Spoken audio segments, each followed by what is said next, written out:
வணக்கம். தமிழ்நாடு அரசு மகளிர் விடியற் பயண திட்டத்தை துவங்கி சிறப்பாக நடத்தி வருகிறது. பெண்களுக்கு கிடைக்கும் இந்த நன்மைகளை பார்த்து பிரதமர் மோடி அவர்கள் பாராட்டுவார்கள்ன்னு நம்ம நினைச்சோம்னா, அவர் எதிர்மறையா பேசிட்டு இருக்காரு.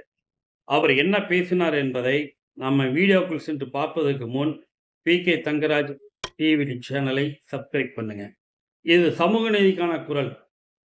சமூக நீதிக்கான குரலாக ஒலிக்கிறது. தொடர்ந்து ஒலிக்கும். உங்களுடைய நல்ல ஆதரவை வழங்குங்கள். வாங்க வீடியோக்குள்ள போலாம். தொலைக்காட்சி ஒன்றுக்கு பிரதமர் மோடி அவர்கள் ஒரு பேட்டி கொடுத்தாரு. அந்த பேட்டியில ஒரு நகரத்தில் மெட்ரோ ரயில் பயண திட்டத்தை நாங்கள் கொண்டு வந்தோம். ஆனால் அதே நகரத்துல தேர்தல்ல ஓட்டு வாங்குவதற்காக பெண்களுக்கான இலவச பயண திட்டத்தை தொடங்குறாங்க. இது சரியா? இதனால என்ன ஆகுது அப்படின்னா, மெட்ரோ ரயில் திட்டத்துல பயணம் செய்பவர்களுடைய எண்ணிக்கை மிகவும் குறைகிறது என்று மிக வருத்தத்துடன் பேசியிருக்கிறார். இப்படிலாம் ஒருவரால பேச முடியுமா? இப்படிலாம் ஒருவரால சிந்திக்க முடியுமா? என்று நம்மலாம் யோசிச்சு பார்த்தோம்னா, நமக்கு ரொம்ப அதிர்ச்சியா இருக்கு. அந்த அளவுக்கு பேசி வருகிறார் பிரதமர் மோடி. இவர் இந்திய நாட்டின் பிரதமரா? இல்ல மெட்ரோ ரயில் திட்டத்தின் சேர்மனா என்பத நமக்கு சந்தேகமா இருக்கு. மெட்ரோ ரயில் திட்டத்தின் மூலம் எவ்வளவு காசு பார்க்க முடியும்? அப்படி நோக்கம் மட்டும்தான் பிரதமர் மோடிக்கு இருக்கு. கட்டணமில்லா பேருந்தின் மூலம் பயணம் செய்யும் பெண்களின் பொருளாதார வளர்ச்சியை அவரால் பொறுத்துக் கொள்ள முடியவில்லை. பெண்கள் வாழ்க்கையில் ஏற்படுத்தி வருகின்ற தன்னம்பிக்கையை அவரால் ஏற்றுக்கொள்ள முடியவில்லை. மகளிருக்கு கட்டணமில்லா பயணம்ங்கிறது ஒரு உன்னத திட்டம்.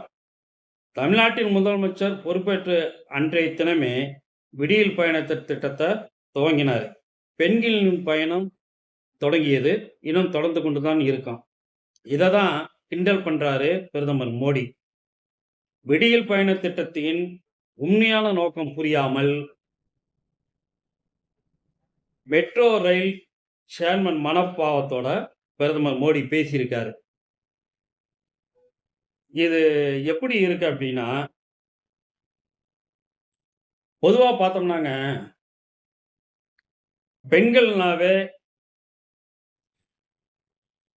பெண்கள்லாம் எப்படி இருக்கணும் அப்படின்னு ஒரு வட்டம் போட்டு வச்சிருக்காங்க. ஆர்எஸ்எஸ் இயக்கம். மோடி மாதிரி அந்த அந்த அந்த இயக்கத்திலிருந்து வந்தவங்களாம். பெண்கள் அடிமையா இருக்கணும். பெண்கள் வந்து பெண்கள் வந்து ஒரு தீண்டத்தகாதவங்க மாதிரி அவங்களுக்குலாம். ஆனா வெளியே பேசுறது வேணா ஒரு வேஷம் போடுவாங்க. பெண்கள் ஒரு சக்தி, நாரி சக்தி அப்படிலாம் பேசுவாங்க.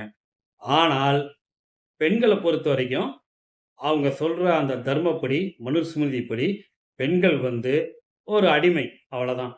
இந்த அடிமை விலங்கை உடைத்தவர் தந்தை பெரியார். தமிழ்நாட்டில தான் அந்த புரட்சி உருவாகுச்சு. பெண்களுக்கு சம பங்கு நம்ம குடுத்துட்டு இருக்கோம் தமிழ்நாட்டுல. பெண்களுக்கு வந்து எப்போதுமே தமிழினம் வந்து ஒரு முதல் மரியாதை கொடுப்பது சங்க காலத்திலிருந்து, அதுக்கு நம்மளுடைய இனம் தோன்றிய காலத்திலிருந்தே பெண்களுக்கு ஒரு சம உரிமை கொடுப்பது நம்மளுடைய பாரம்பரியம். அதுல எந்த மாற்றமும் இல்ல. ஆனா இவங்களுக்கிட்டலாம் சுத்தமா கிடையாது.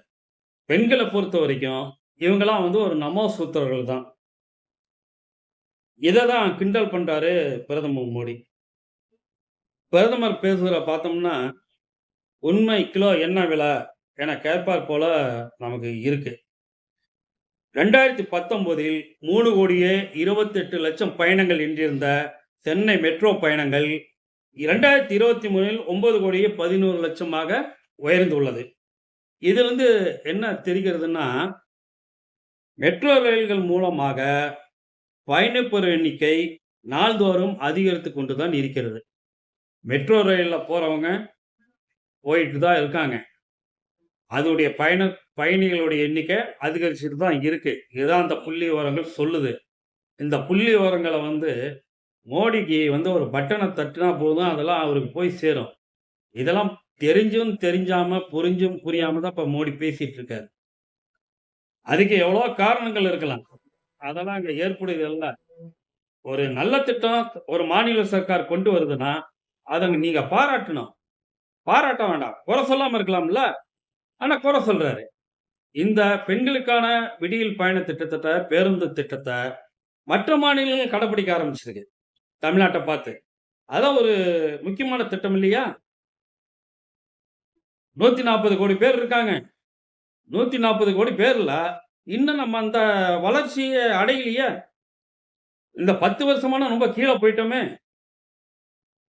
அதனால நம்ம யோசிச்சு செய்ய வேண்டியது இருக்கு. இன்றைக்கு மகளிருக்கு கட்டணமில்லா இலவச பேருந்து பயணத்தை தந்து சாதனை படைத்தவர் தமிழ்நாடு முதலமைச்சர் ஸ்டாலின் என்றால், இந்த மெட்ரோ பயணம்னு ஒரு கத்திட்டு இருக்கார்ல, மெட்ரோ திட்டம்னு. அந்த திட்டம் கொண்டு வருவதற்கு கலைஞரும், மு.க. ஸ்டாலின் தான் காரணம் என்பதை அறிவாராங்கிறது நமக்கு புரியல. சென்னையில அதிக வரும் போக்குவரத்து நெரிசல். இப்ப சென்னைக்குள்ள போனாமாவே சென்னையில இருக்கிறவருக்கும் சரி, இங்கிருந்து என்னைக்காவது ஒரு நாள் சென்னைக்கு போறவங்களும் சரி, அங்க எவ்வளோ டிராஃபிக் ஆவுது, மக்கள் நெரிசல், அதெல்லாம் நமக்கு கண்கூடா பார்த்த உண்மை. சரி, இதிலிருந்து மக்கள் நல்ல முறையில பயணம் செய்யணும்னா என்ன செய்யணும்? அப்படிங்கிறதுல ஒரு நீண்ட கால தீர்வாக 14,600 கோடி ரூபாய் செலவில் 45 கிலோமீட்டர் தூரத்துக்கு மெட்ரோ ரயில் அமைப்பதென 2006ஆம் ஆண்டு முதல்வராக இருந்த கலைஞர் அவர்கள் அந்த திட்டத்தை உருவாக்கினார். இந்த திட்டத்தை நிறைவேற்றுவதற்காக சென்னை மெட்ரோ ரயில் லிமிடெட் என்கிற ஒரு சிறப்பு வகை பொது நிறுவனத்தை தமிழ்நாடு அரசு உருவாக்கி, இந்திய கம்பெனிகள் சட்டத்தின் கீழ் 3/12/2007 அன்று பதிவு செய்தது. அன்றைக்கு உள்ளாட்சித்துறை அமைச்சராக இருந்த மு.க. ஸ்டாலின் அவர்களும் அதிகாரிகளும் 7/2/2008 அன்று ஜப்பான் தலைநகர் டோக்கியோவுக்கு சென்று அங்குள்ள ஜப்பான் பன்னாட்டு கூட்டுறவு முகமையுடன் பேச்சுவார்த்தை நடத்தினார்கள், நிதியுதவி பெற்றார்கள். அதன் அடிப்படையில் கடன் வழங்குவதற்கான ஒப்பந்தம் 2011/2008 அன்று ஒன்றிய அரசுக்கும் ஜப்பான் அரசுக்கும் இடையே கையெழுத்தானது.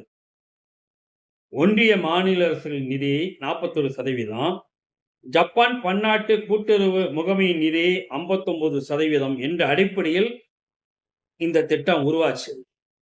இன்றைக்கு மக்கள் மெட்ரோ ரயிலில் பயணிக்க காரணம் இன்றைய முதலமைச்சர் ஸ்டாலின் தான் என்றால் அது மிகையாகாது. 2ஆம் கட்ட பணிகளுக்கான முழு முயற்சியிலும் எடுத்து வருவதும் அவர்தான்.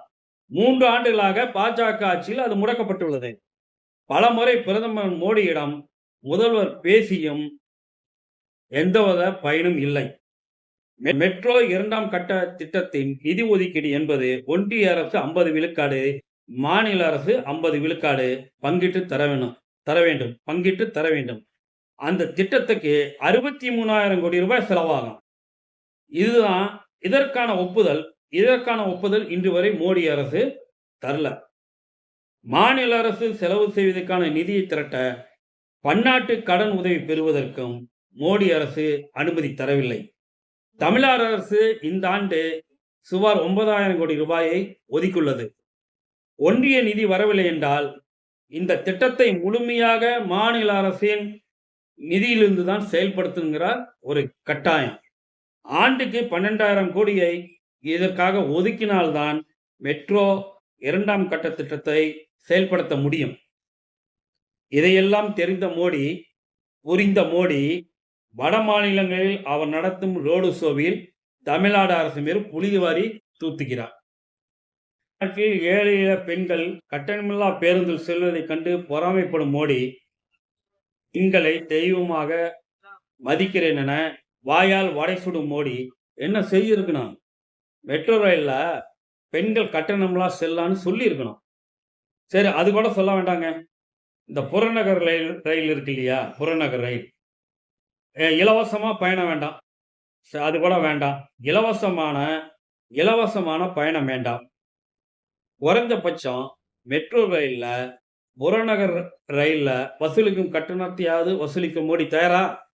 இதை நம்ம கேட்கிறோம். பிற்போக்குத்தனமான வலதுசாரி சிந்தனைகள் சூழ்ந்தது RSS இயக்கம். அதன் பின்புலத்தில் இருந்து வந்தவர் தான் பிரதமர் மோடி.